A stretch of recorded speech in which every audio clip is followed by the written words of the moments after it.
Selamat sore dan salam sejahtera bagi kita semua yang saya hormati. Terima kasih Mas, Bu Kapolsek, BPA, dan saya hormati dan saya banggakan teman-teman media, Polres Metro Bekasi Kota. Pada sore hari ini akan melaksanakan rilis kasus perbuatan cabul terhadap anak dan atau kekerasan terhadap anak yang mengakibatkan meninggal dunia dan atau pembunuhan yang terjadi pada hari Sabtu tanggal 1 Juni 2024 sekitar pukul 10.00 waktu Indonesia bagian Barat. Tempat kejadian yaitu rumah tersangka di Kampung Ciketing Selatan RT 0307 Kelurahan Ciketing Udik, Kecamatan Bantar Gebang, Kota Bekasi. Yang menjadi anak sebagai korban yaitu inisial GH umur 9 tahun. Kemudian kronologis kejadiannya berawal dari orang tua korban inisial M melaporkan peristiwa anaknya hilang ke RT. Kemudian dari RT beberapa warga melakukan pencarian di kelurahan tersebut. Kemudian hari Sabtu tanggal 1 Juni 2024 RT dan beberapa warga mendatangi rumah pelaku, di mana pada saat Pak RT dan beberapa saksi masuk ke ruangan atau ke rumahnya pelaku, tidak ditemukan korban, tapi ditemukan ada satu lubang di dalam rumahnya sedalam 1 meter. Kemudian atas kecurigaan tersebut Pak RT dan warga keluar dari rumah dan melaporkan ke Polsek Bantar Gebang. Selanjutnya Polsek Bantar Gebang dipimpin oleh Ibu Kapolsek beserta Kadin Treskrim dan Pak RT beserta warga lainnya melakukan pemeriksaan ulang di rumah pelaku. Pada saat itu dilakukan pemeriksaan di belakang rumah pelaku yang dipimpin langsung oleh Ibu Kapolsek. Ditemukan di dalam satu lubang galian tanah sedalam lebih kurang 2 meter. Di dalam itu terdapat ada mesin pompa air dan juga ada satu karung berwarna putih dengan tali tambang warna kuning. Itu setelah disenter ditemukan karung tersebut. Setelah diangkat ke atas oleh tim, kemudian dibuka, ternyata korban di dalam karung tersebut dalam keadaan tidak bernyawa. Selanjutnya pelaku diamankan langsung dari rumah tersebut, dibawa ke Mapolsek Bantar Gebang. Dilakukan interogasi terhadap pelaku, mengakui telah melakukan kekerasan terhadap anak yang mengakibatkan meninggal dunia dan atau pembunuhan.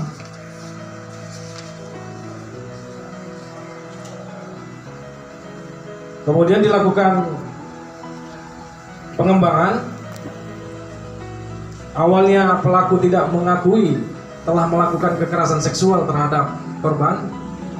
Terakhir setelah hasil otopsi diketahui alat kelamin korban mengalami kekerasan di sisi kiri, itu terdapat selaput darah robek arah pukul 9, dan kemudian sisi kanan itu luka robek secara keseluruhan. Hasil otopsi juga mengatakan bahwasannya itu termasuk luka baru. Dan untuk hasil apakah ada sperma atau tidak, ini hasilnya masih dalam pemeriksaan uji lab oleh Rumah Sakit Polri. Kemudian tim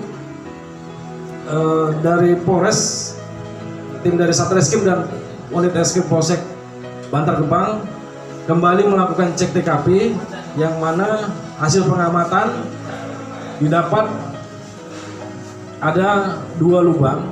Yang pertama satu lubang yang kedalamannya itu 2 meter, yang dimana korban ditemukan di situ dalam keadaan terbungkus karung.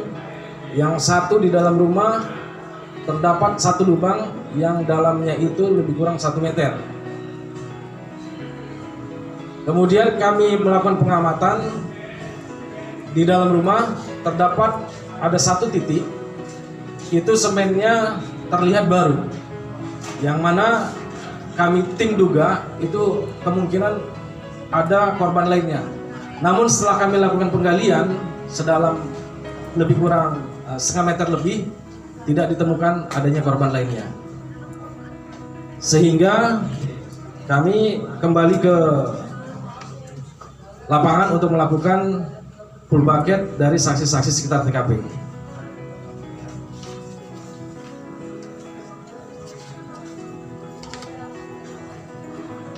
Dari peristiwa tindak pidana kekerasan terhadap anak mengakibatkan korban meninggal dunia, ini dilakukan pemeriksaan saksi sebanyak 9 orang, dan kemudian tim berhasil mengamankan barang bukti celana panjang yang digunakan korban, yang mana celana panjang ini milik anak pelaku perempuan. 1 helai baju panjang yang digunakan korban ini juga milik anak perempuannya pelaku. Terus kemudian pakaian ini digunakan pelaku, 1 buah karung warna putih ukuran 50 kg, 1 buah tali tambang warna kuning, 1 tali bahan kain warna coklat, 1 bantal warna merah milik tersangka, kemudian cangkul, ember, linggis, sendok semen, dan handphone milik pelaku.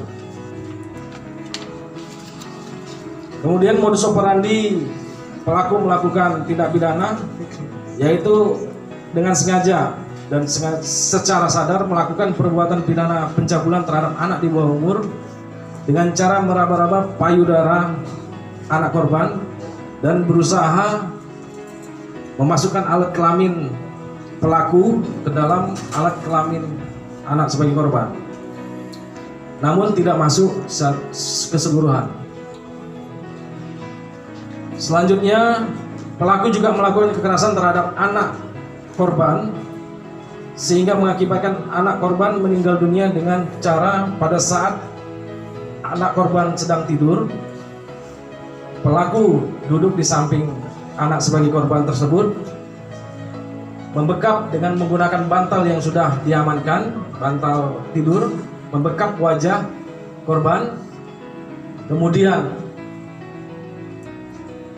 menekan dengan menggunakan tangan kiri dan tangan kanan mencekik leher korban sehingga anak sebagai korban tersebut meninggal dunia.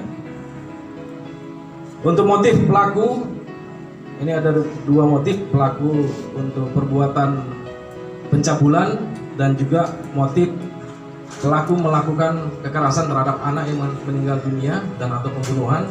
Motif ini sedang didalami oleh tim dari APSIFOR, Asosiasi Psikologi Forensik Indonesia, yang mana sudah hadir Bapak Nael yang memimpin langsung untuk membantu menentukan motif pelaku melakukan perbuatan tindak pidana tersebut. Dan ini masih berproses. Mohon waktunya rekan-rekan, teman-teman media, untuk selanjutnya nanti kami akan melaksanakan rilis selanjutnya untuk mengungkap motif pelaku dalam melakukan perbuatan tindak pidananya. Terhadap pelaku disangkakan pasal 82 Undang-Undang RI nomor 17 tahun 2016 tentang perlindungan anak, dan pasal berlapis yaitu pasal 80 ayat 3 dan masih tentang Undang-Undang Perlindungan Anak, dan juga pasal 338 KUHP yaitu pasal pembunuhan dengan ancaman pidana penjara selama 15 tahun. Demikian paparan press release sore hari ini. Mungkin ada teman-teman dari yang Bang, ini kan